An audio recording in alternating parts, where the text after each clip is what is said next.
Hey, listen up. Do you criticize yourself when you're by yourself? In other words, maybe you see yourself in the mirror and you're like, oh God, that looks terrible. Or maybe you said something that didn't go over well with somebody else and then you start telling yourself afterwards, like, man, that was so dumb. Why did I say that? These are examples of negative self-talk.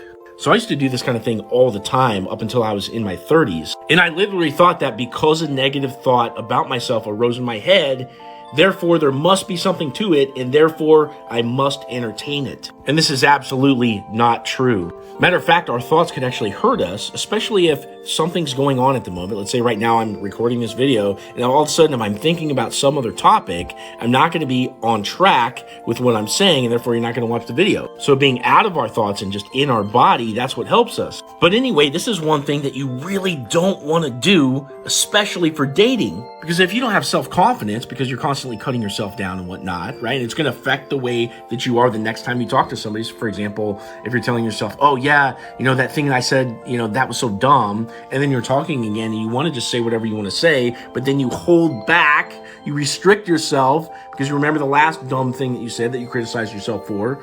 That hurts you. You never want to be inhibited in the way that you speak. Because when you can speak freely, that comes off as confident, and you can tell, the other person can tell, that you're not trying to manage the perceptions of the person that's listening to you. You're just being yourself, and either they accept it or they don't, but you don't change. And this all starts from not engaging in negative self-talk. So next time you find yourself criticizing yourself for some little thought, or like you're in your memories about some little thing that happened, okay, you need to stop what you're doing right there in your tracks.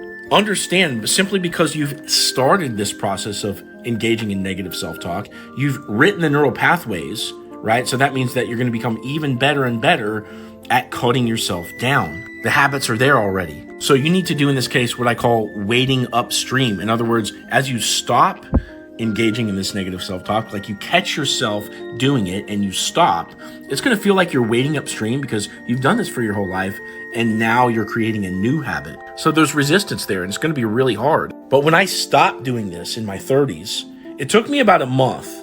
But after that, I was really good at noticing when a negative thought would come up about myself, taking it and just like throwing it in the trash can. And this became the foundation for me to be able to go out, date beautiful women, even though I'd never done it before in my life, and feel confident and just say whatever it is that I wanted to say, and either they like me or they didn't.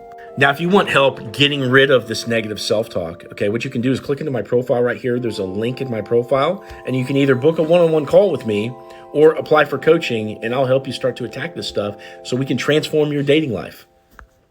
Peace.